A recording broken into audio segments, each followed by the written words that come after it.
Thank you for joining this, our TheFoodieGuy.com podcast. Welcome to the deep dive.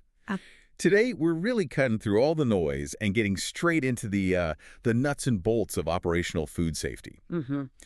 We've got a stack of material here from TheFoodieGuy.com, and it's all focused on one thing, really: documentation. That's right. Specifically, the critical logs that you absolutely need to keep a food service operation compliant, auditable, and, most importantly, safe. Yeah, and this isn't just theory. We're not talking high-level concepts.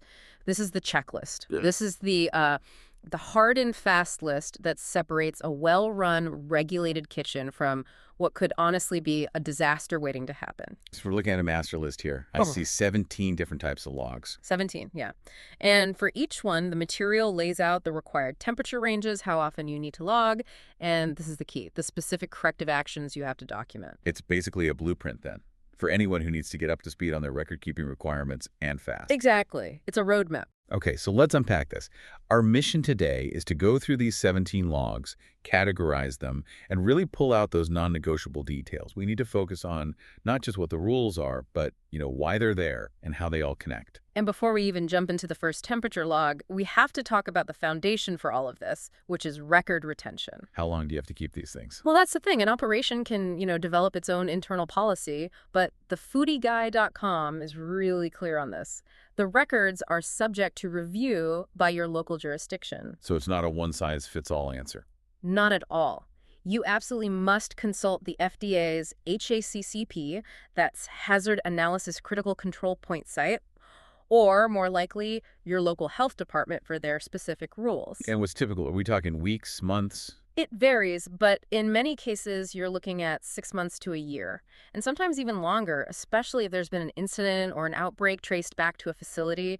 They'll want to see the history. That makes perfect sense. A log is useless if it's in the trash when an inspector shows up. Or worse, during a public health investigation. So check your local rules. That's step 0. Okay, step 0, check local rules.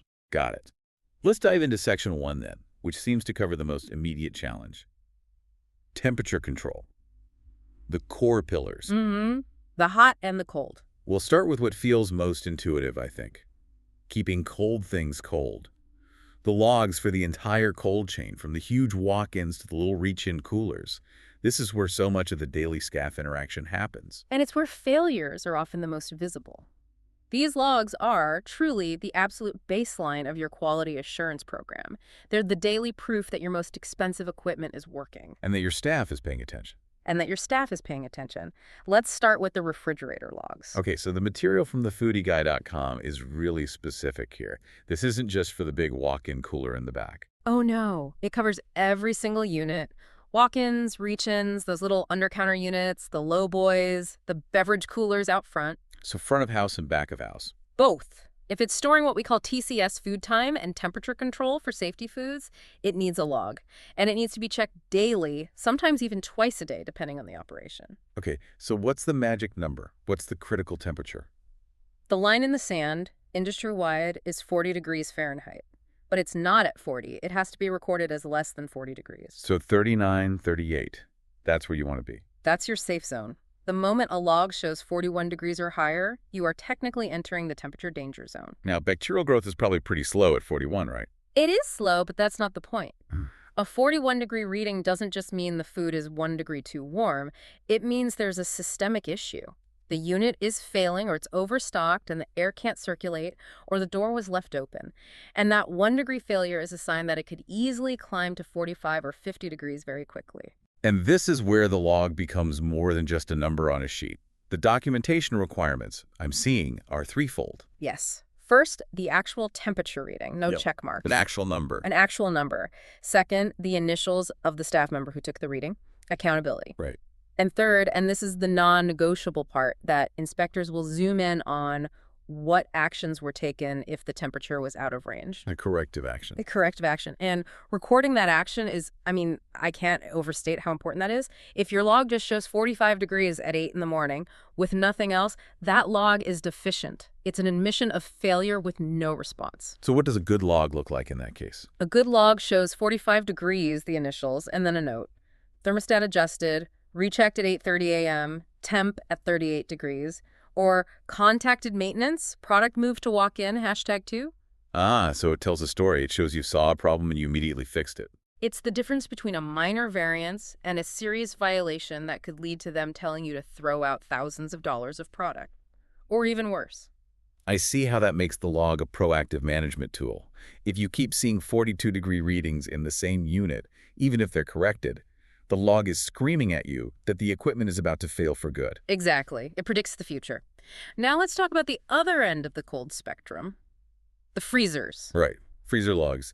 I imagine the requirements are similar. They are. The structure parallels the refrigerator logs, but the target temperature is obviously much, much lower.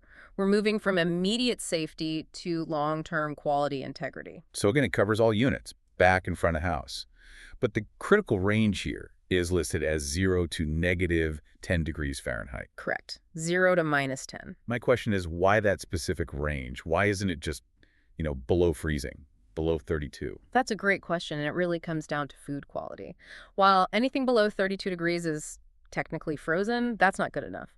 When water freezes, it forms ice crystals. If the temperature fluctuates up and down, say between 10 and 20 degrees, those ice crystals will thaw and refreeze, growing larger and larger each time. And that's what causes freezer burn. That is exactly what causes freezer burn. It damages the cell structure of the food, ruining the texture and the quality. Keeping the temperature consistently between 0 and -10 ensures the product is deep frozen and stays that way.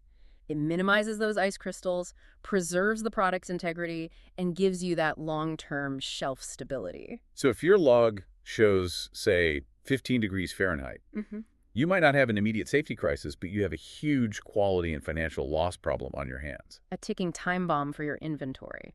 And again, just like the fridge log, the required documentation is the same. Actual temperature, initials, and crucially, the actions taken. So if that freezer is running warm at 15 degrees, the log needs to show that you've started an investigation, called for service, maybe moved critical items. It's all about documenting that immediate response. You've got it.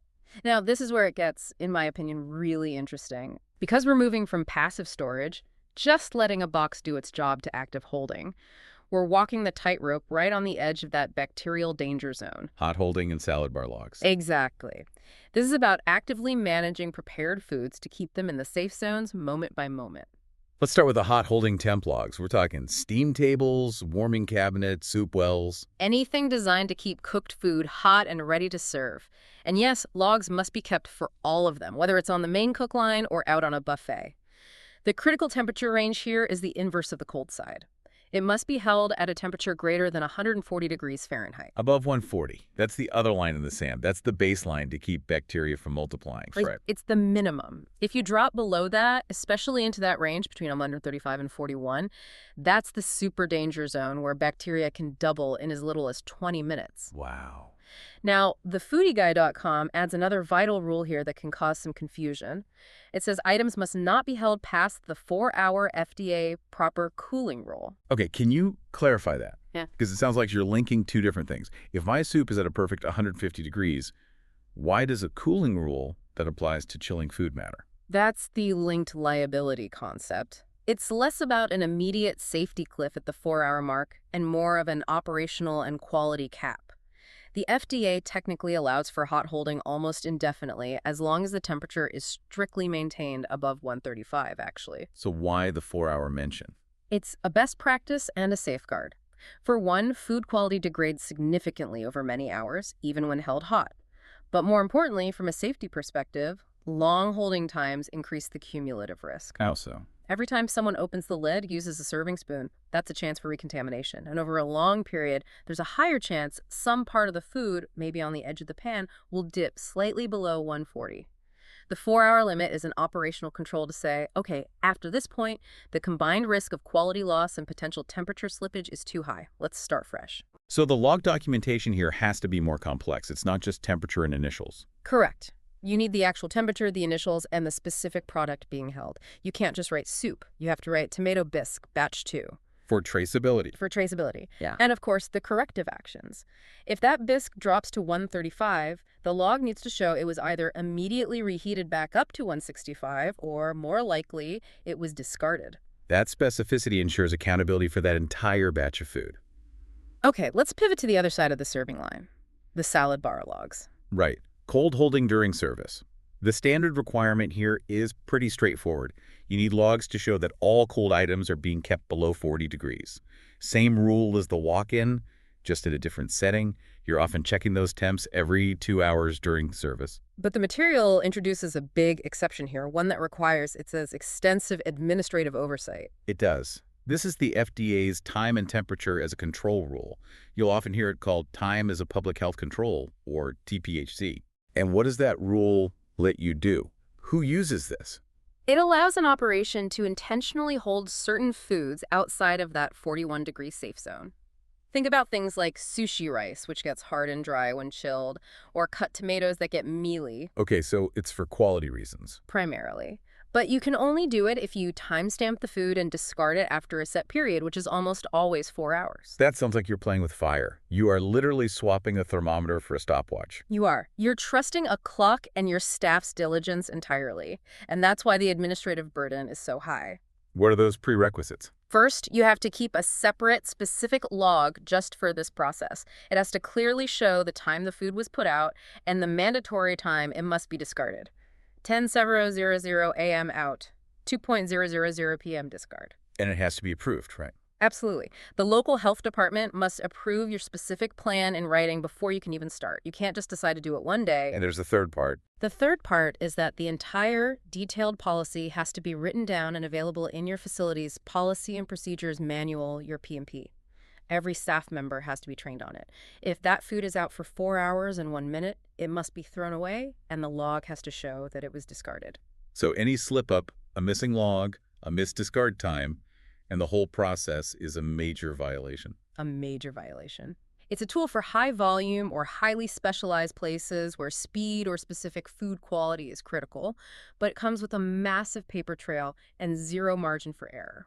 Wow. Okay, so we've covered storage and holding. Let's move into the next phase, actually transforming the food.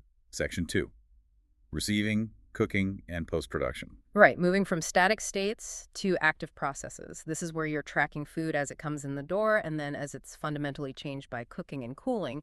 This is often where the biggest risks are introduced. And the first gatekeeper in that process is the receiving log. This is your first line of defense. This is where you verify that your supplier did their job and maintained the cold chain all the way to your back door. The primary purpose, according to thefoodieguy.com, is to ensure the quality of perishables during delivery. So when the truck pulls up, what are staff actually checking and logging? They're doing a full inspection. They're looking for physical damage to boxes, any signs of thawing on frozen goods like big ice crystals or pooled water, and most importantly, they're taking temperatures. With a calibrated thermometer, which we'll get to later. With a calibrated thermometer, yes. For a case of raw chicken or fresh fish, they should be sticking that thermometer probe between packers or into a sample unit. If that chicken arrives at 45 or 50 degrees, it gets rejected on the spot. Rejected. And the receiving log is the formal record of that rejection. It proves you checked, you found a problem, and you refused to let compromised product even enter your building. So it's an accountability tool for your vendors. 100%. And it's also an accountability tool for your own staff. If a case of ground beef is accepted at 50 degrees and later there's a problem, that log shows where the breakdown in procedure happened. It protects the business. Okay, that makes sense. Now for the moment of truth in the kitchen. The cooking temperature logs. Yes. The kill step. These logs are best when they're integrated right into the production flow, part of the recipe or the batch record. It embeds the safety check into the cooking process itself. The core requirement seems simple on the surface. All cooked food temperatures must be recorded when ready. Simple to say, but it's a critical verification step. It confirms that the food has reached a high enough temperature for a long enough time to kill the harmful bacteria that can make people sick. And this is where it gets complicated again, because the log relies on the cook's knowledge. It says the recorded temps must reflect the FDA's recommended cooking temperatures. Exactly. The log doesn't tell you the answer. It forces the staff to know it. They have to know that chicken and anything stuffed needs to hit 165 degrees, even for a second. And ground beef is different. Ground beef is different, 155 for 17 seconds. A pork roast is different, 145 for 4 minutes. Fish is 145. The cook has to know these different minimums, take the temperature in the thickest part of the food, and record that actual temperature. So if a cook pulls a chicken breast and it temps at 150, They can't just write 165 on the log. They have to record 150. Then the corrective action, return to oven for 10 minutes, and then record the second, final, compliant temperature of 165 or higher. the log has to show the entire process, including the fix. If the log just has a check mark, or if they just write the target temperature without ever actually measuring it, it's completely worthless from a safety and legal standpoint. It has to show the measurement in the response. Okay, that covers the initial cook. But what happens after is just as important. The material says improper cooling and reheating are arguably the biggest causes of outbreaks. They are huge, absolutely massive vectors for illness because this is where food can spend hours and hours in the danger zone if you're not careful. The logs here are about enforcing very strict timelines. Let's start with the reheating log. This Yeah. is for food that's already been cooked and cooled safely, and now you're bringing it back up to serve. Correct. The log for this needs to show the item being reheated, again, be specific, and the time and temperature. And the rule for reheating is extremely strict. What is it? The FDA requires that any TCS food being reheated for hot holding must reach an internal temperature of 165 degrees for 15 seconds. And this is the key. It has to get there within 2 hours. 2 hours. That's a really tight window. Why so fast? It's all about minimizing time in the danger zone on the way back up. If it takes you 3 or 4 hours to reheat a big pot of chili, that means it was sitting in that prime bacterial growth zone between 70 and 135 degrees for way too long. And some bacteria can form spores, right? Precisely. Spore-forming bacteria like Clostridium perfringens can survive the initial cooking. In the danger zone during slow cooling or slow reheating, those spores can germinate back into active bacteria and multiply rapidly, sometimes producing toxins that even the final reheating to 165 won't destroy. The 2-hour rule prevents that. So the log proves you hit 165, and you did it fast enough. Now for the flip side, which seems even more complicated, the cooling log. Arguably the most critical process log in a high-volume kitchen.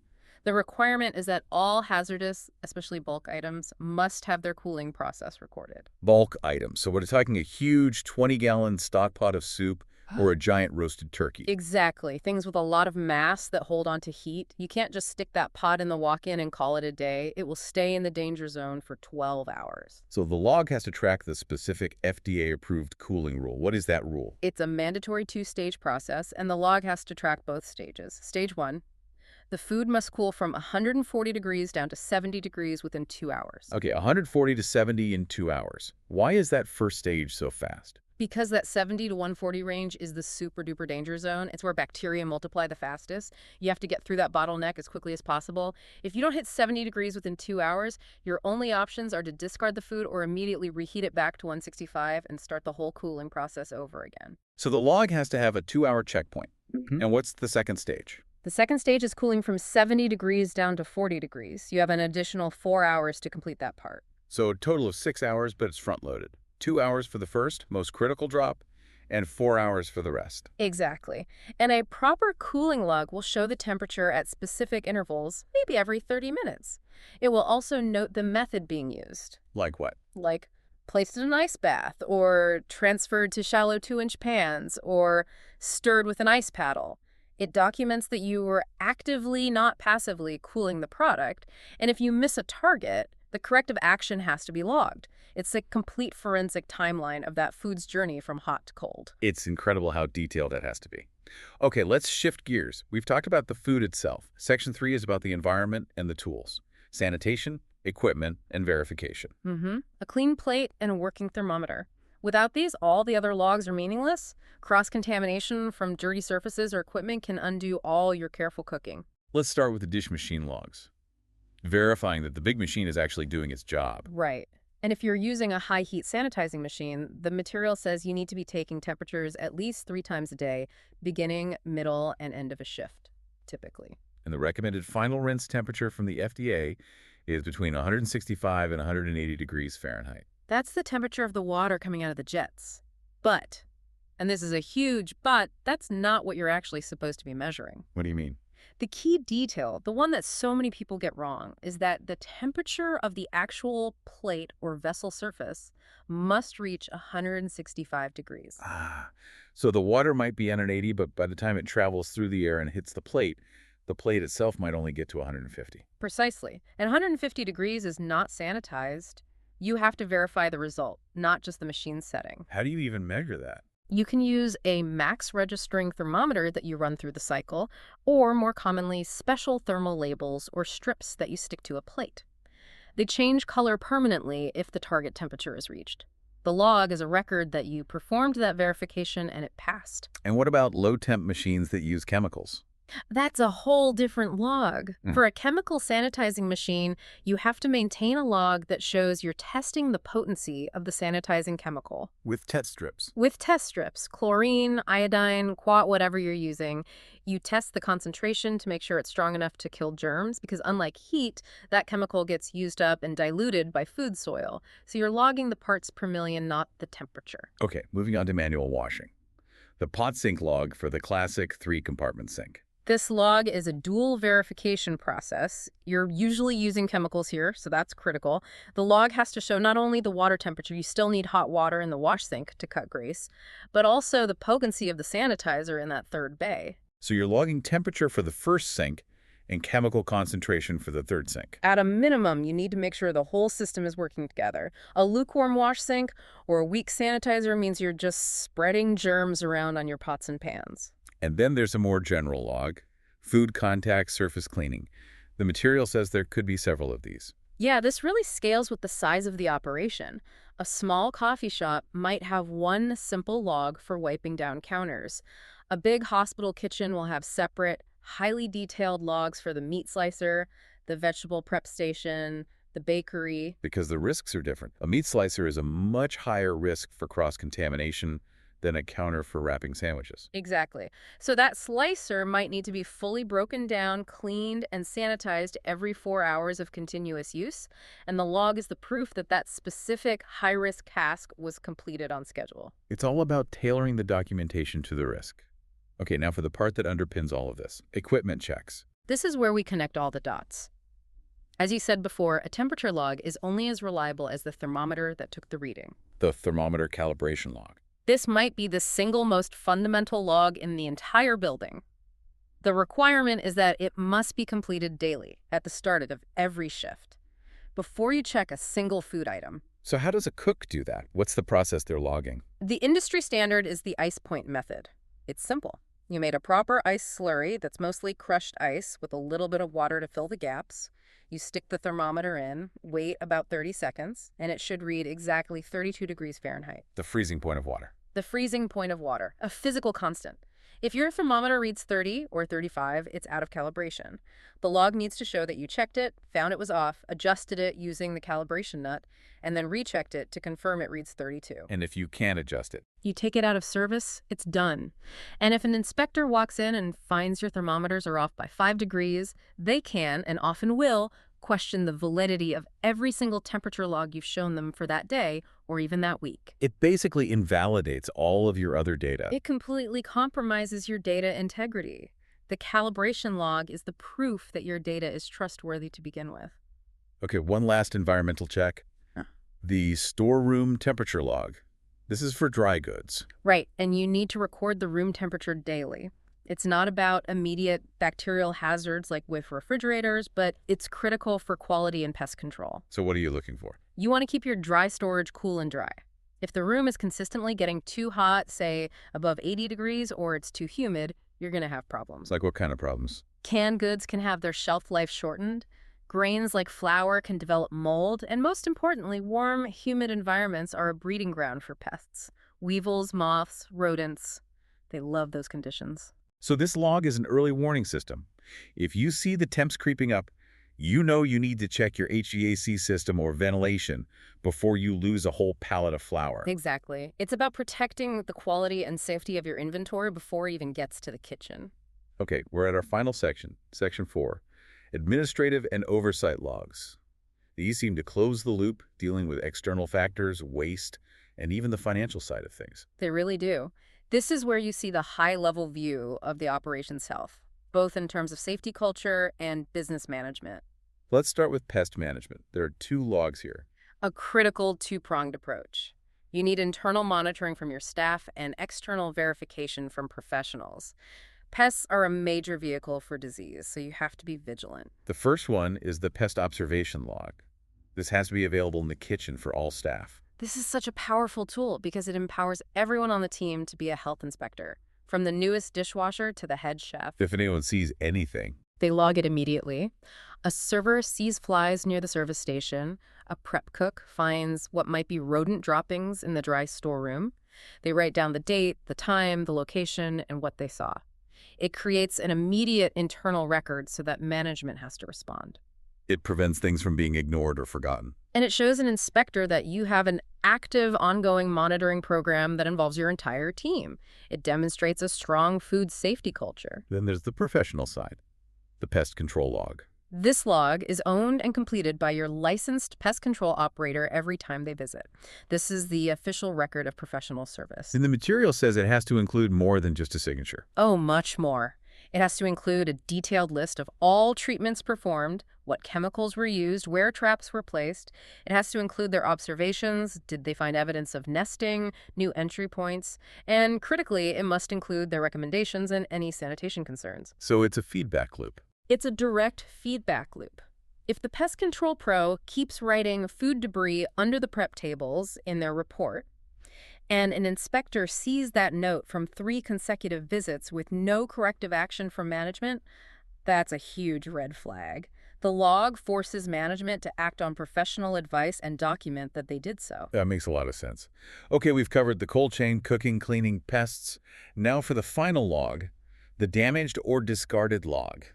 This seems simple, but the foodieguy.com says it has a powerful financial purpose. It does. It says this log is especially helpful to figure out food variances. And that's where you connect food safety directly to the bottom line. Directly to the P&L statement. This log is where you record every single item that gets thrown away without being sold. So if that big batch of chili failed, the cooling log requirements and had to be discarded. It goes in this log. The item, the quantity, the cost, and most importantly, the reason for disposal. Procedural failure, improper cooling. And it's not just for safety failures. Right. It's not at all. A case of lettuce arrives wilted and has to be rejected. It goes in the log, reason. Vendor quality issue. A freezer dies overnight and you lose all the ice cream. It goes in the log, reason. Equipment failure. So how does that help with tracking variance? Food cost variance is the gap between what your inventory says you should have spent on food and what you actually spent. If that gap is too big, you're losing money somewhere. This log explains why. It tells you if you're losing money to poor staff training, failing equipment, or bad suppliers. It turns all that safety and operational data into actionable business intelligence. It's the proof you need. If you have to go to your boss and say, we need a new $20,000 freezer, and they say no, you can pull out this log and say, well, the old one has cost us $5,000 in discarded product in the last 3 months. It justifies the expense. That's powerful. So when you pull it all together, we've just walked through 17 distinct records, from calibrating a thermometer daily to the 2-stage cooling rule to tracking pest control advice. The sheer volume. It really shows that food safety isn't just one thing. It's a whole comprehensive system of documentation. It is, and it's a system designed to force corrective action. It's not about just writing numbers down. It's about identifying a problem and documenting the solution over and over again. So the big takeaway for you, the person listening, is that logging isn't just about passing an inspection. Not at all. It's the best diagnostic tool you have for your entire operation. By noting those actions taken, by tracking the reasons for waste, you are creating a data stream that helps your organization learn, adapt, and improve continuously. These 17 logs, together, they create an unbroken chain of accountability that proves you did everything you could at every single step to keep your food safe. That wraps up our deep dive into the critical logs required for maintaining robust food safety. I really appreciate you sharing the material from thefoodieguy.com and helping us unpack what is, frankly, a massive operational checklist. My pleasure. We really covered the whole spectrum. From the simple daily need to check your thermometer in an ice bath to make sure it reads 32 degrees, all the way to that complex FDA cooling rule, getting food from 140 down to 40 in that strict 6-hour 2-stage window. If you understand these logs, you really understand how to control your operation. Hope this podcast was helpful. Please join our hundreds of listeners in over 94 cities in 26 countries, spanning over 6 continents, and visit our blog at thefoodie-guy.com for much more content. For your convenience, this podcast has also been made available in Spanish. You can also listen to this podcast on YouTube, iHeartRadio, Apple Podcasts, Amazon Music, Spotify, Pandora, and most other podcast platforms. Thanks for listening.